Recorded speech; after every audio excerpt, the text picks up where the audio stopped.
사무엘상 4장 1절에서 11절입니다.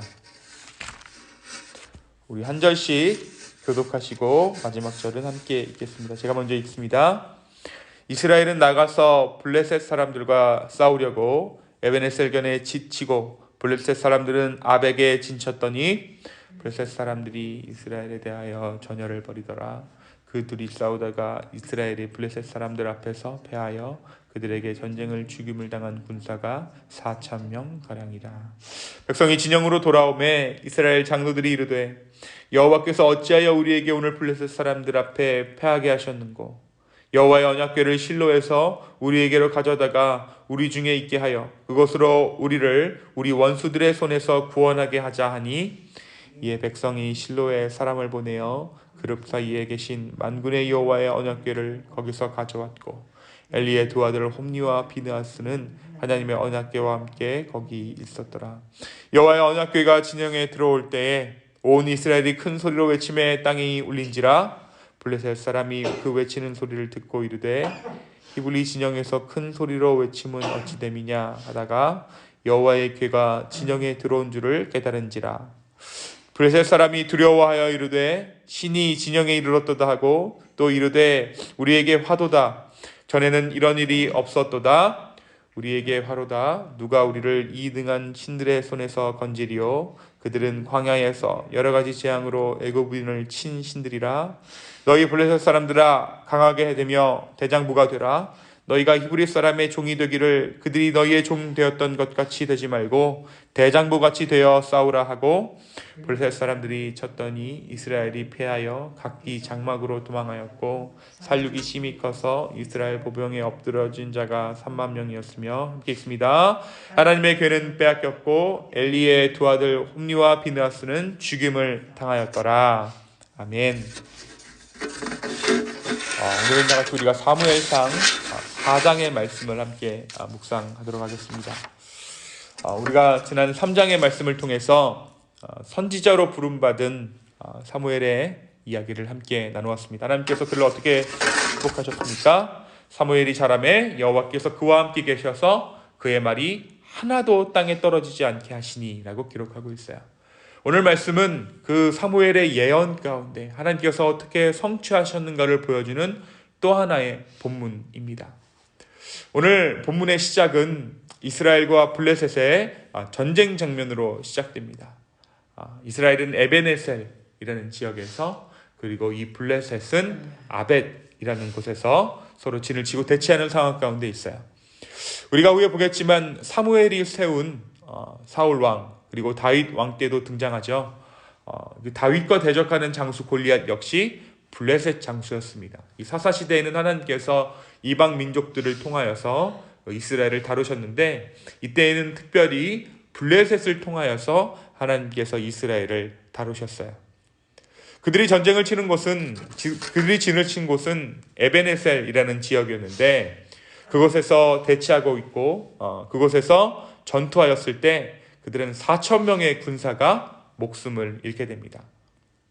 다시 이제 전열을 가다듬고자 자신들의 진영으로 돌아간 그때에 한 장로가 왜 우리가 패배하였는가 생각하다가 묘수를 생각해내요.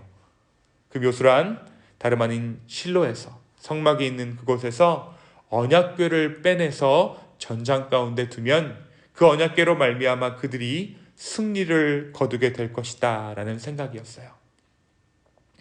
그 장로의 이야기를 들은 이스라엘 사람들이 그 생각이 좋은 생각이라고 생각했던지 실로로 돌아가 하나님의 언약궤를 가지고 옵니다. 그들의 마음 가운데 아무래도 우리가 여태까지 전쟁했던 이야기를 들으면 애굽에서 전쟁했던 이야기를 들으면 언약궤를 앞세워서 싸웠더라. 우리가 언약궤를 가지고 이 전쟁에 임하였을 때 그들에게 통쾌하게 복수할 수 있을 것이야 라고 생각했던 것 같아요. 그래서 이들이 실제로 실로로 돌아가서 하나님의 언약궤를 가지고 옵니다. 제사장이었던 홈니와 비느하스가 그 언약궤와 함께 합니다. 이스라엘 민족은 큰 소리로 외치며 전쟁에 임합니다. 언약궤와 함께한 그들의 사기가 한껏 충만했던 것입니다. 블레셋 역시 이스라엘의 사기가 전과 같지 않은 것을 보고 그들에게 하나님의 언약궤가 함께한 것을 알아차립니다. 이들은 이미 이 언약궤와 함께한 이스라엘 군대의 그 위대함을 들어서 알고 있었습니다.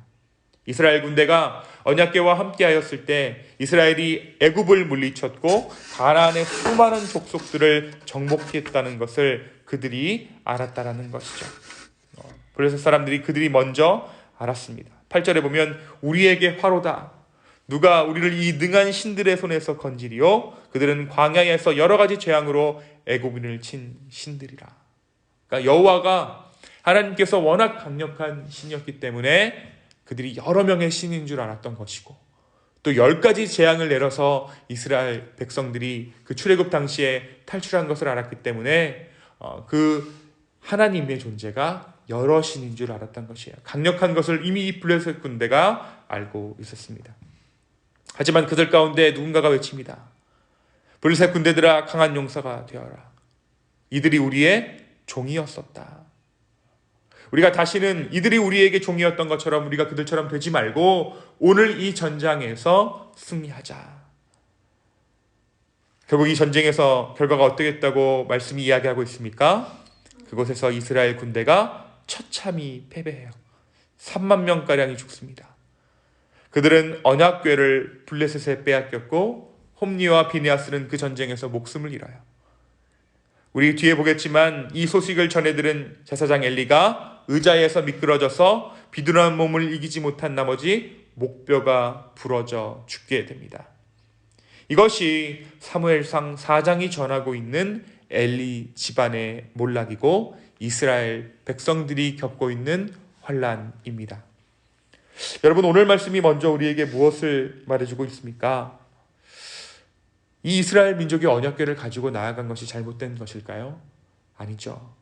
말씀 가운데 이 언약궤를 가지고 나아간 것 자체에는 문제가 없었어요. 그런데 이들이 가지고 있었던 언약궤를 향한 그 마음, 태도, 하나님을 향한 그 마음, 그 태도가 문제였다는 것이에요. 이스라엘 백성들은 마치 미신처럼, 부적처럼 이 언약궤를 생각했어요. 그들 가운데 하나님께서 그들과 함께 하시는가 아닌가를 이 언약궤가 있는가 없는가 소유 유무로만 생각했던 것입니다. 하지만 하나님은 그곳에 계시지 않으셨어요. 어떻게 보면 하나님께서 그곳에 함께 하셨기 때문에 이스라엘은 망합니다. 선지자 요나가 탄 배가 풍랑을 만나 그 배에 탔던 모든 사람이 위기에 빠졌던 것처럼 이스라엘 군대가 처참한 패배를 맛볼 수밖에 없었던 것은 이들이 승리를 가져다 주리라 여겼던 그 언약궤, 그리고 이 두 제사장 홈리와 비느하스가 그들 가운데 함께했기 때문이에요. 사랑하는 성도 여러분, 우리가 주님 가운데 거한다라는 것은, 신앙을 갖는다라는 것은 세상보다 훨씬 더 전결하고 순결함을 요구하고 있어요. 그래야 우리 가운데 하나님께서 허락하시는 은혜가 있고 하나님께서 허락하시는 축복을 누릴 수 있는 것입니다. 이 사람들이 범한 죄가 무엇입니까? 어떻게 보면 죄의 패턴을 너무나도 계속해서 답습하고 있는 이스라엘 백성들을 봐요. 그들이 하나님의 소유가 아니라 하나님이 우리의 소유라는 것이에요. 언약궤를 가졌기 때문에 우리가 승리할 수 있을 거라는 그러한 안일한 믿음이, 미신과도 같은 믿음이 그들을 패배 가운데 있게 합니다. 나는 믿는 사람이라 괜찮을 것이야 라는 생각은 대부분의 상황에서 맞는 말일지 몰라도 어느 한순간 믿는 사람이라 괜찮다라는 그 생각 때문에 더욱더 호된 시험이 우리의 인생 가운데 찾아온다는 것이에요. 오늘 이들이 진영을 치고 있던 이스라엘 백성들이 블레셋과 대치하고 있었던 지명이 어디였습니까? 에베네셀이었어요. 에베네셀은 무슨 뜻이죠? 하나님께서 여기까지 인도하셨다는 뜻이에요. 하나님께서 여기까지 인도하셔서 그들에게 맛보여 주신 것이 무엇입니까? 패배예요. 하나님께서 여기 지금 이곳까지 우리를 인도하셨습니다. 그것은 맞죠. 그런데 그곳에서 하나님께서 맛보여 주신 것이 처참한 패배라는 것입니다. 그렇습니다. 하나님의 인도하심은 때로 우리를 아프게 하고 우리를 각성하게 합니다. 오늘 이 아침에 우리가 의뢰껏 믿는 그 하나님이 아닌 살아계신 하나님을 만나게 되는 우리가 되기를 소망합니다. 부적처럼 미신처럼 하나님을 믿고 따르는 것이 아니라 살아계신 하나님과 관계할 수 있는 저와 여러분 되기를, 말씀하시는 그 하나님의 음성을 들을 수 있는 저와 여러분 되기를 예수 그리스도의 이름으로 축원합니다. 두 번째, 오늘 말씀은 엘리 가문이 몰락하는 것을 보여주죠. 사실 하나님께서는 이들의 죄악에 대해서 사무엘을 통해 경고하셨습니다. 사무엘은 엘리에게 두 아들들에게 임할 엄청난 심판에 대해 이야기했지만 엘리는 그들을 계도할 것을 포기해버려요. 오히려 그런 예언을 하는 사무엘에게 하나님의 선하신 대로 우리에게 임하실 것이다 라고 말합니다. 이것이 무슨 말이죠? 이는 여호와이시니 선하신 대로 하실 것이니라. 엘리가 사무엘에게 했던 이 말은 사무엘이 했던 그 엄중한 경고에 대해 하나님께서 얼마나 선하신 분인데, 하나님께서 얼마나 우리에게 선대하시는 분이신데 풋내기 어린아이 너가 뭐를 알고 이렇게 말을 하는가 라고 무시하는 말이었어요. 하지만 오늘 우리가 말씀을 통해 확인한 것은 사무엘을 통해 주신 그 예언을 다시 한번 하나님께서 땅에 떨어뜨리지 아니하시고 이루셨다라는 사실입니다. 우리는 의도적으로 하나님의 경고에 대해 마음을 두지 않으려고 합니다. 하나님의 선하심에 더욱 마음을 두려고 하죠.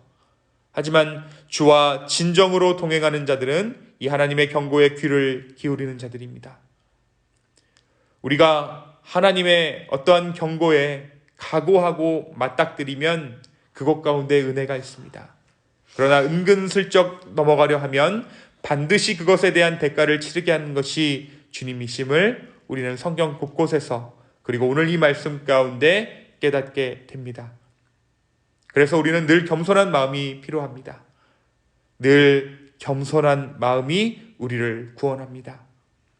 하나님을 경외하는 지혜 있는 우리 모두가 되기를 원합니다. 내 말, 내 행동 하나하나를 하나님 앞에 점검하며 혹시 이 말이, 이 행동이 이웃에게 상처가 되지는 않는지, 의도가 좋다는 이유로 하나님 앞에 죄를 범하고 있지는 않은지 생각할 수 있는 오늘 이 아침 되기를 소망합니다. 그 겸손함이 오늘 하루 우리를 구원할 것입니다. 그 겸손함이 우리에게 은혜의 삶을 살아가게 할 것입니다. 이 시간 우리가 겸손한 마음으로 주 앞에 간구할 수 있는 기쁨의 교회 되기를 축원합니다. 이 시간 함께 기도하시겠습니다. 주님, 오늘 이 아침에 우리 가운데 말씀하여 주십시오. 우리의 교만한 마음을 낮추시고 성령 하나님 주님께서 하시는 그 말씀 가운데 우리가 귀를 기울일 수 있도록 주여 우리를 축복하여 주시옵소서. 오늘 이 아침에 우리 가운데 말씀하시며 살아계신 그 하나님을 이 아침에 만날 수 있도록 주여 축복하여 주시옵소서. 겸손케 하시고 높아진 우리의 마음을 낮추시고 성령 하나님을 기대하는 오늘 하루 되기를 원합니다. 주여 우리를 인도하여 주시옵소서. 감사합니다. 이 모든 말씀 살아계신 예수님의 이름으로 기도하였습니다. 아멘.